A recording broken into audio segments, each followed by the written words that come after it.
সুপ্রিয় শিক্ষার্থী, আসসালামু আলাইকুম। আরিফস একাডেমির পক্ষ থেকে তোমাদেরকে জানাই শুভেচ্ছা। আশা করি তোমরা ভালো আছো এবং সুস্থ আছো।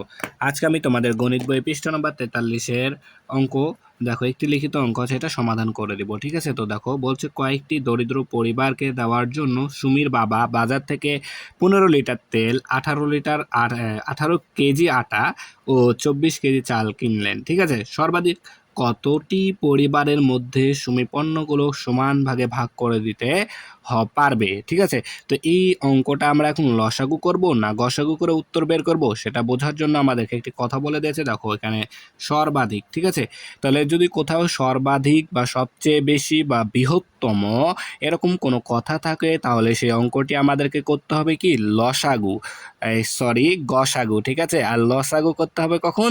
যখন সর্বনিম্ন, সবচেয়ে কম, ক্ষুদ্রতম এরকম কথা থাকলে লসাগু করতে হয়। আর বৃহত্তম, সবচেয়ে বেশি, সর্বাধিক, বৃহত্তম এরকম কথা থাকলে সে অঙ্কটা আমাদেরকে করতে হবে কি যে গসাগু। ঠিক আছে, তাহলে কার কার গসাগু করবো আমরা এখানে? তো এই 15, 18 এবং 24 এই তিনটা সংখ্যা যদি আমরা গসাগু বের করতে পারি, তাহলে কিন্তু আমরা উত্তরটা পেয়ে যাব।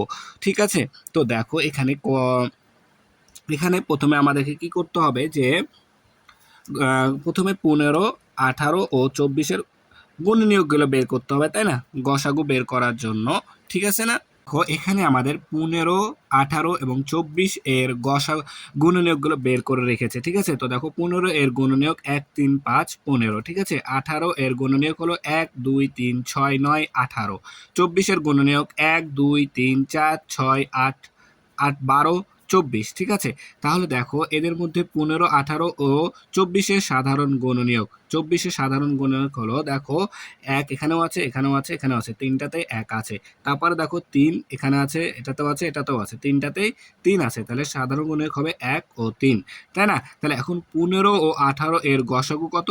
যে সাধারণ গুণনীয়কের মধ্যে যে সংখ্যাটা সবচেয়ে বড় সেটাই হচ্ছে কি গসাগু, তাহলে এখানে সবচেয়ে বড় হচ্ছে 3, তাই না? তাহলে এখানে আমাদের গসাগু হবে 3। ঠিক আছে, এখানে গসাগু হবে কি আমাদের 3, তাই না? তাহলে এখন দেখো, তাহলে আমাদের প্রশ্ন ছিল কিন্তু ভাইয়া, দেখো আমাদের প্রশ্ন কিন্তু ছিল যে কতজন, অর্থাৎ কতটি পরিবারের মধ্যে সুমি পণ্যগুলো সমান ভাগে ভাগ করে দিতে পারবে। তাহলে এই গসাগুই হবে পরিবারের সংখ্যা, তাই না? এখানে আমাদের চেয়েছে পরিবারের সংখ্যা কতটি, তাহলে এই গসাগু যত, ততটি পরিবারের মধ্যে সুমি পণ্যগুলো কি সমান ভাগে ভাগ করে দিতে পারবে। তাহলে আমরা এখানে গসাগু পেলাম 3, তাই না? 3 পেলাম আমরা এখানে গসাগু। তাহলে সুমি সর্বাধিক, তাহলে সুমি সর্বাধিক তিনটি পরিবারের মধ্যে সুমি পণ্যগুলো সমান ভাগে ভাগ করে দিতে পারবে। ঠিক আছে, সমান ভাগে ভাগ করে দিতে পারবে, তাই না? কয়টি? 3টি পরিবারের মধ্যে। তাহলে আশা করি এটা তোমরা বুঝতে পেরেছো। এখন এই 3 নাম্বারটা করব যে 16, 28 ও 36 এর গসাগু নির্ণয় করি। ঠিক আছে, 16, 18 ও 36-এর গসাগুটা নির্ণয় করব। তাহলে প্রথমে আমাদেরকে কি করতে হবে? আমরা কিন্তু গসাগু নির্ণয় করা এর আগের পর্বেও কিন্তু শিখেছিলাম, তাই না? তাহলে প্রথমে 16 এর গুণনীয়ক, ঠিক না, গুণনীয়ক। তাহলে 16 এর গুণনীয়ক হবে, দেখো 16কে আমরা লিখতে পারি 1 গুণ 16, 16কে 16, 8 দুগুণ 16।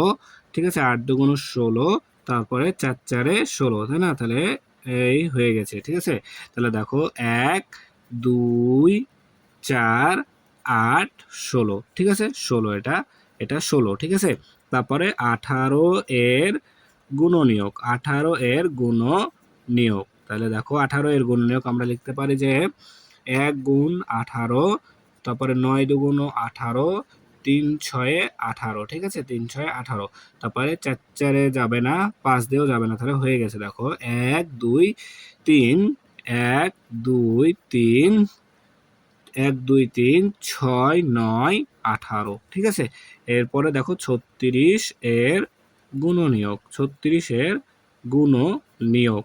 তাহলে দেখো 36-কে আমরা লিখতে পারি, দেখো যদি আমি এখানে লিখি 36-কে লিখতে পারি 1 গুণ 36, তারপরে 18 দুগুণ 36, তারপরে 3 12 36, তারপরে 4 নং 36। ঠিক আছে, 4 নং 36, 5 দিয়ে যাবে না, 6 6-এ 36। তাহলে 36-এর গুণনীয়কও আমরা পেয়ে গেলাম। ঠিক আছে না? তো 1 2 3 4 6, 6 একটা নিতে হবে, 9 12 18 36। তাহলে 1 2 3 4 6 4 6 9 12 18 36 18 36। তাহলে এখন 16 18 ও 36 এর সাধারণ গুণনীয়ক সাধারণ গুণনীয়ক সাধারণ গুণনীয়ক দেখো। তাহলে এখন সাধারণ গুণনীয়ক আমাদের কোনগুলো? দেখো এখানে 1 আছে 1 আছে 1 আছে, ঠিক আছে। তাহলে একটা সাধারণ গুণনীয়ক পেলাম। এবার এখানে দেখো 2 আছে, এখানে 2 আছে, এখানেও 2 আছে, ঠিক আছে। তারপরে দেখো আর নাই, তাহলে দুইটাই, তাহলে 1 আর হচ্ছে 2। তাহলে 16 18 ও 36 এর গসাগু। তাহলে গসাগু কত হবে? দেখো গসাগু হবে সাধারণ গুণনীয়কের মধ্যে সব থেকে বড় যে, সেটাই হচ্ছে আমাদের গসাগু। তাহলে এখানে বড় আছে 2, তাহলে গসাগু হবে আমাদের 2। তাহলে এটাই আমাদের অ্যান্সার, ঠিক আছে। তাহলে গসাগু আমরা পেলাম 2। তাহলে আশা করি তোমরা অঙ্কগুলো বুঝতে পেরেছো, ঠিক আছে। তাহলে আজকে এই পর্যন্তই। ভিডিওটি ভালো লাগলে অবশ্যই লাইক কমেন্ট শেয়ার করতে ভুলবে না, এবং পরবর্তী ভিডিও সবার আগে পেতে আমাদের চ্যানেলটি সাবস্ক্রাইব করে রাখো। আল্লাহ হাফেজ, আসসালামু আলাইকুম ওয়া রাহমাতুল্লাহ।